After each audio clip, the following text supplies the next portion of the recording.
Okay, it's running. Hey, what's up? Welcome to the interview here with Lizi Hamer, and she's an awesome person from Singapore.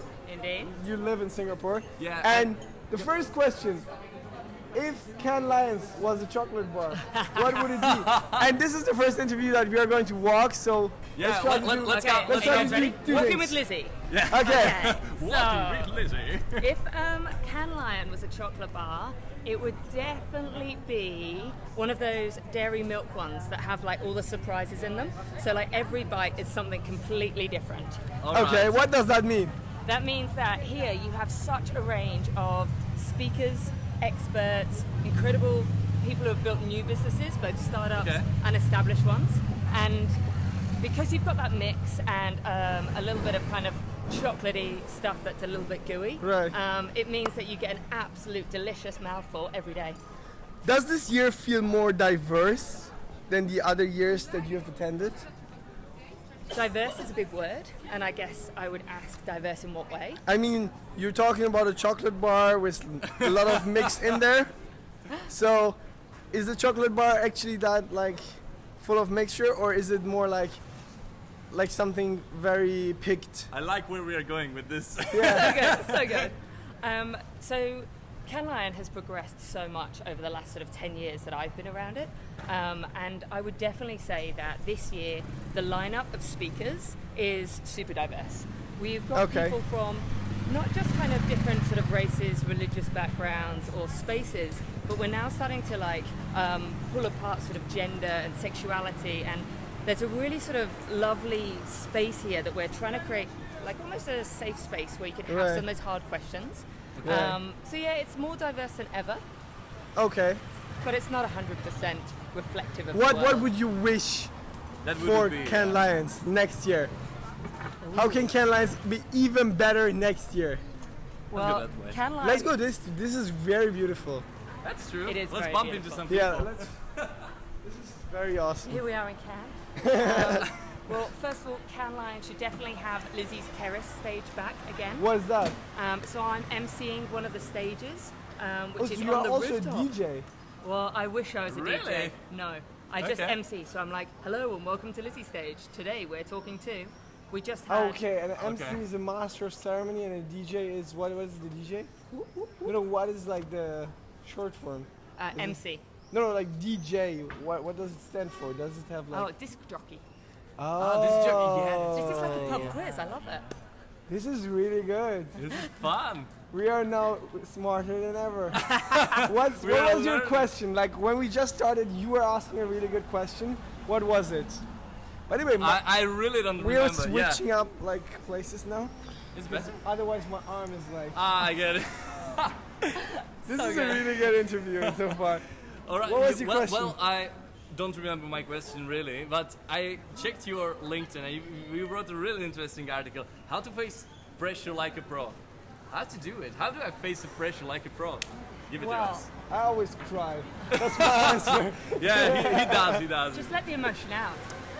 So I work in sports and entertainment, and as a creative in sports and entertainment, I work with a lot of like high level sports kind of players and performers. Okay. And in that, I've had an amazing experience where I've talked to them about kind of grit and resilience. So All right. a lot of sports men and women and really kind of push their barriers and their kind of upper limits of what their body can do to be Okay. able to perform. But actually what they also do is they have to have it mentally as well. Okay. So they have to prepare themselves in unique ways. So I actually believe that a lot of business people can learn from sports stars exactly like how to look after your body but also your mind. All right. I'm all about grit and determination. What would you say is the more important part, the mindset or the body when it comes to sport? That's a really Oh, good question. that's a big question. I think the mind can take you to incredible places. Okay. And I'd say that sort of mental preparation is something that's been a really lovely focus, both here at Cannes Lion, but also in sport. It's amazing. That's really good. That's really good. So you guys know, I run something called Sisu Girls. Yeah. So Sisu is a Finnish word. It means like grit and resilience. Okay. And so we believe that actually young girls should have more grit and resilience in today's world. So we actually teach them skateboarding so that they can skateboard and they so can cool. fall off and they can get themselves back up again. Okay. And before we start every session, we tell them a true story about a fantastic female sports person. And we kind of open up some of those conversations that you don't normally kind of have. Just about sort of like, what are the hard things in life? When have you fallen over and got back up again? That's really cool. But What are some good answers to that question that you've heard? Like, I mean, if you ask young girls, like there is probably like very interesting answers coming up. What is like your favorite? And it's really funny what they find challenging and what they don't. So like we have a couple of the girls that aren't particularly sporty. So like getting up and running in their sports day was a really big challenge for them because they didn't want to come last. Is that more mindset thing? I definitely think so. So Because, it was about going, well, talk to us about what it means to kind of come first or last. And does it matter? And like, is it about like having fun with your friends? And how can you kind of shift that conversation slightly so it's less about the pressure that they see to like get first? Do you think that can actually help you in life to find your true passion? Because I was like, when I was younger, I was always the person that was chosen last in like sport events. And honestly, it was like kind of depressing at that time. But later on, I figured out, okay, because I was chosen last, I actually like started like figuring out other things I like and try doing them. So the nice bit of your story is actually your creative mindset on going, okay, so if I'm not picked first, what else can I do? So you've almost looked at the problem and kind of gone around it a different direction. Exactly. So that's the bit I think we need to be kind of teaching kids. And there was just a fascinating panel that was just on with Kidology, and they were talking about how you teach kids about creativity, and it can be excellent because it's just like it's one of those things where a bit of creative view on the world can change everything. Creativity can. How do you teach creativity? Another I mean, big Ken question. Lyons has like, and we're not by any way we're not trying to bash Ken Lyons here, but they have like schools for creativity here at the event, and like, how can you teach actual creativity? Is that something you teach? Is that something that comes because of different circumstances? What is it? I would say each creative person has their own unique take on what creativity is. There are some amazing schools out there that are helping give people the tools to understand not just like the way they can kind of apply that creative thinking to their stuff, but also to find yourself. Like when you've got a bit of belief in like, yeah, I'm creative, I can do this. Like, so it's more about you find out about like your creative passion, and that just elevates you. Okay. So it's more about trying different things out, and then seeing what you like. Or is it more like? Do you think there is people that don't have creativity? I think there's people that choose not to use it. Okay. And I think some people are more adept to kind of accessing their creative side, for sure. Okay. And like that's why we have some of the smartest thinkers in Cannes here this week, because they're being rewarded for their creativity in the way that they really kind of, they didn't just like come up with a brilliant creative idea, but then they like protected it long enough to get it through and to the world, and hopefully change the world in a better way. Exactly. All right, Lizi, you did something very similar last year. I certainly did. How was it called? It's called Walking with Lizi. Walking with Lizi. And I was part of the See It, Be It program. All right. So this is actually run by Ken Lyon, and they select 15 of the top female creative directors around the world. They bring us all to Cannes, and they put us on like an accelerator program. Okay. So they introduce us to a load of people. Now, that's because I was really doing cool. this, I interviewed all 15 of them, Oh, that's and amazing. Madonna Badger, who's an incredible creative woman, who was our ambassador. And so I got some really sort of funny questions, as well as some like really heartfelt ones. Okay. Okay. Can you give us an example? What was the funny question? Okay, you ready? Yeah, let's do Ready. it. So every film started like this. Are you ready to walk with Lizi? Yes, Yes. we are. Let's go. Okay, Oh, boys. that's smart. I like that already. Okay, boys. You're in Cannes Lion. Can you tell me what's been your major highlight of being here this week?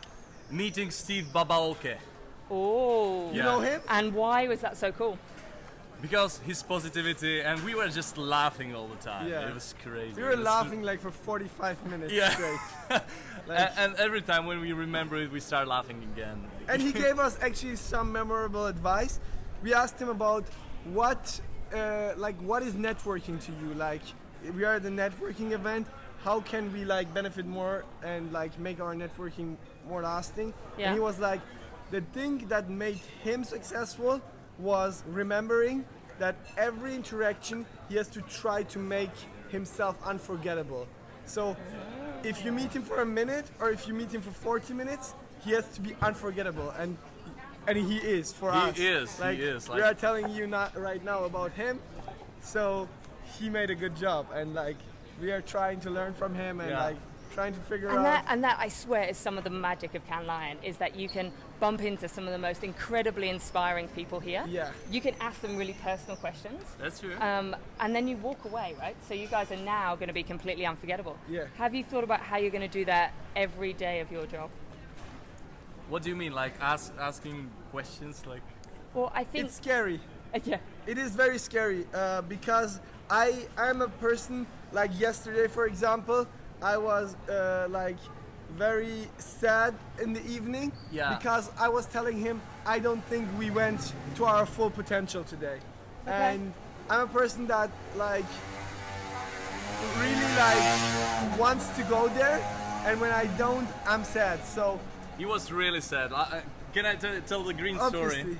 No, Okay, like, you have to tell the green story as we turn around. Don't tell like exact stories, but like. All I right, was really sad. you tell it. What do you want to say? I mean, it's a really great example, like from it. I mean, like, here's the thing. We saw a person that like we thought was very interesting, and they walked past us, and we were not like, and we actually like turned our heads, and the person like was looking at us as well. So we had like this one moment where we could actually go ahead Okay. and like introduce and make friends Yeah. and do everything. But we didn't. But we didn't, and Yeah. it was the really perfect example for the whole night. Yeah. Like opportunities were flying by. We are at the place where opportunities are lying. Like there is so much value just in the air. Like Yeah. if you just stop and talk to somebody, something could happen. But Exactly. we weren't doing that, and and by every opportunity that flew by and like actively thinking about it, I got like more and more into my head, and Yeah. I couldn't be in my body anymore. And there was like some spikes in the evening where we got out of the thing, but then it was hard again, and then Yeah. I mean, But as actually, I said, like, it's difficult. It's so nice to hear that story, and I think also on the stages here, but around the beaches and even just in the coffee shops, Everywhere. There's people that are telling that exact story, and there are people from the top that are telling that story. Like That's the bit that very I really interesting. like is that people are trying to be a lot more authentic, and they're trying to Okay. be a lot more kind of aware of what it is.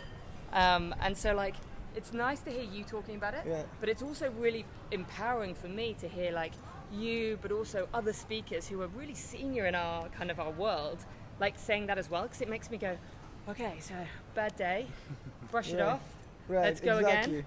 You I mean, guys are today is here? a new day. We are here. We are talking to you. We are again happy. Yeah. But we need to keep it up, and we need to like go to our full potential, because like you know those days where you go to bed and you are like, damn, this was a good day, and you actually don't want to sleep because like life is so great that you are like, I want to like stay up and do all of this over again.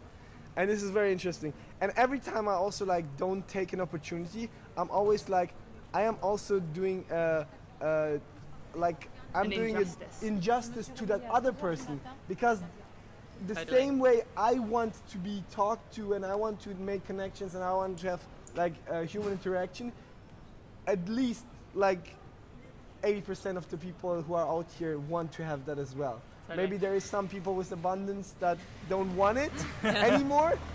I can understand that as well, but a lot of people. All right. Human connection has definitely been like a major theme. Watch out.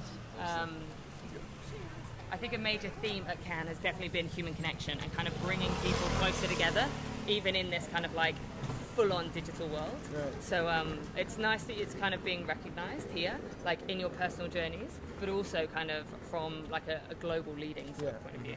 But to come back to your question, it's also very early in our careers. Like we know how young we are.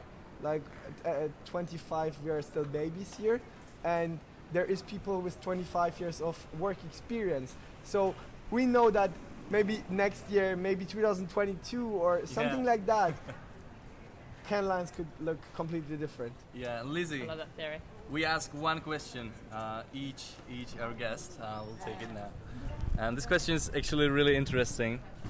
And are you ready? I'm ready. Are you ready for the I'm question? excited.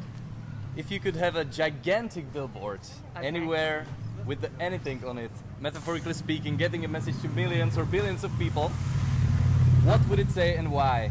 It could be a few words, it can be few sentence, can be picture. Ooh, that's a great statement. I can only imagine like the range of answers you've had to that. For me, it would probably be like the average human is a really good person. And I believe that as really good people, we should be doing more for the world. So everybody can help the world, make the world a better place, even in their own sort of small way. So I believe that my billboard would sort of like encourage people to be the best human person that they can be. That's amazing. That's That's inspiring. really That's Yeah. probably my favorite answer. Yeah. All right. Thank you very much for It your was interview. lovely to It meet was you guys. amazing. We're going to hug on screen. Yeah, hug on Yeah. screen.